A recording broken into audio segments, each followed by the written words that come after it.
I'm Bob Iger. You know what we're doing? Emergency meeting. We're putting Snow White on hold for 2 years, and guess what? Smart. Pay her a couple $1 million, go away. We're going to bring another person to play this role. It has proven to be Disney's worst investment ever in the history of Disney investments. I mean, they've gone through various scandals with this girl, but because she has this underlying anger and hatred in her that always has to take it like one step too far, essentially implying that it's wrong and backwards and it's not 1937, whatever. That was like her initial spree, and everyone was like, okay, do you want to be Snow White or do you hate Snow White? Do you want to destroy Snow White?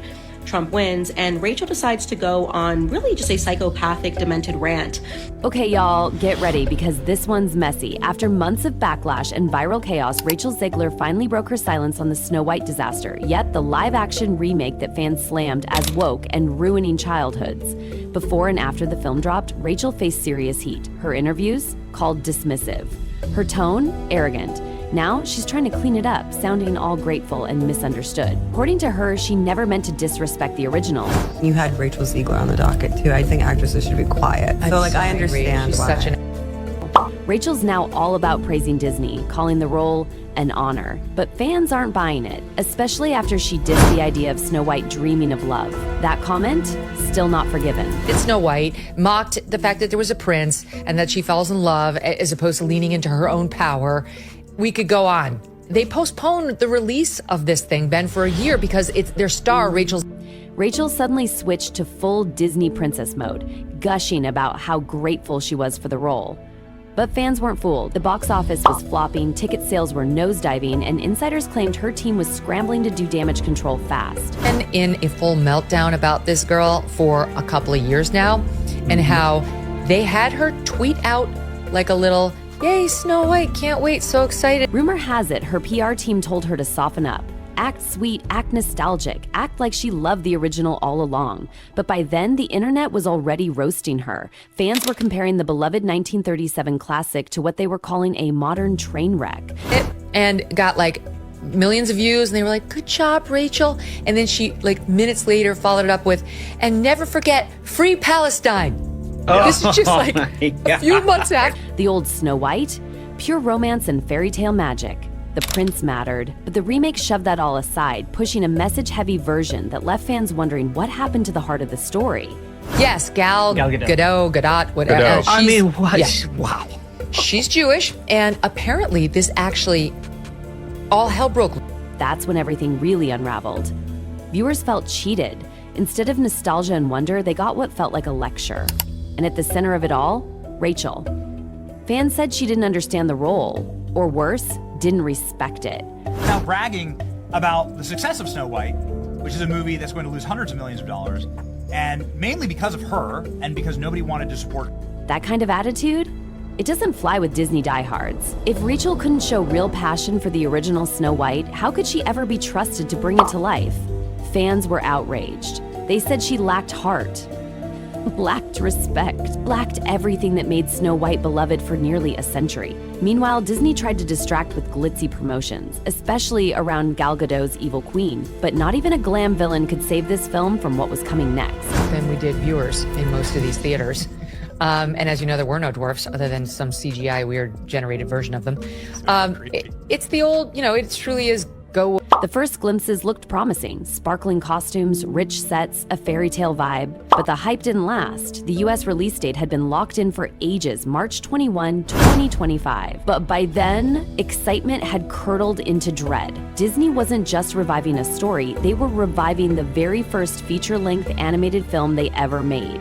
This wasn't just a remake, it was history, and fans were not happy with how it was being handled. Half of the country when you're putting out a product meant to appeal to all. It's the Michael Jordan Republicans buy. The cast was stacked. Rachel as Snow White, Gal as the Queen, Andrew Burnap as Grumpy. Behind the scenes, the writing team tried to strike a balance.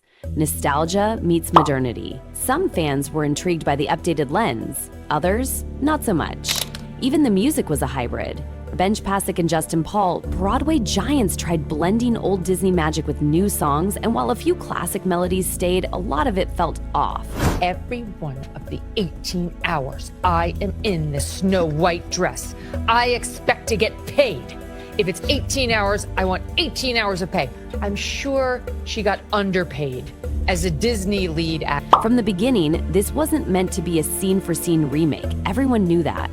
But the changes were massive. Entire plot elements were rewritten, key characters were altered, or worse, erased. And the biggest controversy, you guessed it, the 7 dwarves. She got paid for 17 instead of 18 on her multi-million-dollar salary, which... Just the idea of changing them was enough to make the internet explode. Were they being removed, replaced, modernized?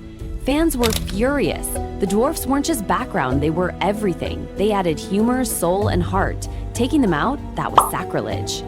But others argued Disney had to evolve, that the original portrayal wasn't exactly flattering, that a modern remake had to do better. And in the middle of it all, Rachel again. She just encapsulates everything that most of us cannot stand about modern day feminism and the left in general. When whispers started that Rachel might exit the movie altogether, fans lost it. Was the pressure too much? Would Disney recast? The whole film felt like a ticking time bomb. And when it finally dropped, the chaos didn't calm. It exploded. Thing where her heroine cannot be in love or be saved by a man, the prince, that she's more focused on becoming the leader she was meant to be, as if women in my... The team behind Snow White tried walking a tightrope, keep old fans happy while attracting a new generation. But trying to modernize such a nostalgic tale, it backfired. Some called it bold, others said it ruined the magic.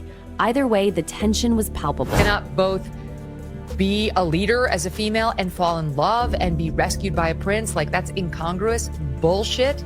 That's only the left's version of what it means to be a strong woman or female. Fans who loved the original called the changes disrespectful. They missed the love story, the innocence, the wonder, and many questioned if Disney was more focused on being current than being true to the magic that made them famous. This woman has clicked every box, and just for cherry on top at the end, she gave an interview last week talking about how they were basically a bunch of white supremacists on the set. Rachel's Instagram posts, dressed up as princesses, smiling like nothing happened, felt more like PR damage control than genuine love for the role. The internet wasn't fooled. Some supported her, others dragged her harder than ever. Steven Spielberg and co. were demanding that she prove how Latina she really is, since her name doesn't sound Latina, and she was angrily saying, did I have to bring in my little abuelita for you to believe that I... With every trailer, fans dissected every frame. Bob Iger and Disney brass were watching, not just the film, but the backlash. Would there be sequels, spin-offs, future projects? All of it now hinged on how fans reacted to Rachel. Her thanks to Steven Spielberg, who discovered her and made her. So she's an ingrate, she's annoying, and I think she's probably 2 and done. Her career hung in the balance. One movie, one performance, one controversial take, and suddenly she wasn't just an actress. She was the face of a cultural war between tradition and change. And if she hadn't have opened her mouth, I think that this movie might have done well. They might have just been able to ride on the hopium of the movie and some well-cut trailers, and people would have paid to go see it, and then it would have fallen off. As opening weekend hit, reactions were all over the place. Some called it refreshing, others felt betrayed. The divide between old school Disney lovers and modern day audiences never felt wider. It made it so hateable that you really sabotaged and took hundreds of millions of dollars from the studio. I don't know how anyone would ever want to go into... Critics debated whether the updates made the story richer or stripped away everything that made it iconic. And Rachel, caught in the crossfire, every word she said either healed or hurt. There's a big focus on her love story with a guy who literally stalks her. Yeah. Weird. So we didn't do that. If Snow White flopped, it wasn't just bad news for Rachel. It was bad news for Disney's whole reboot strategy. Would future stars want to risk it? Would old stories be left untouched? I'm sure a lot of people will assume it's a love story just because, like, we cast a guy in the movie. Right. Andrew Burnap, great dude. Fans clung to hope that maybe deleted scenes or extras might fix things, give context, soften the blow. Maybe the dwarfs had a bigger role than it seemed. Maybe Rachel's Snow White wasn't so far gone after all. It's not about the love story at all, which is really, really wonderful. And whether or not she finds love along the way is anybody's guess until 2024. But even if those scenes helped, the damage was done. Rachel's version of Snow White had already divided a fan base. Some felt inspired. Others felt like they lost something sacred. All of Andrew's scenes could get cut. Who knows? It's Hollywood, baby. But It's one of those things. So true. It's an inner journey that she goes on to find her true self. Disney walked a razor-thin line, trying to be progressive while honoring a legacy. And let's be honest, they stumbled more than once. Snow White wasn't just a movie, it was a test of values, of vision, of whether Disney could truly evolve without losing its soul. I was scared of the original cartoon. I think I watched it once and then I never picked it up again. Rachel became the lightning rod. To some, she was bold and brave. To others, careless and cold. And as the dust settles, one truth remains. The debate over her Snow White isn't dying down anytime soon. Whether this version becomes a forgotten misstep or a celebrated shift depends entirely on how history and fans choose to remember it.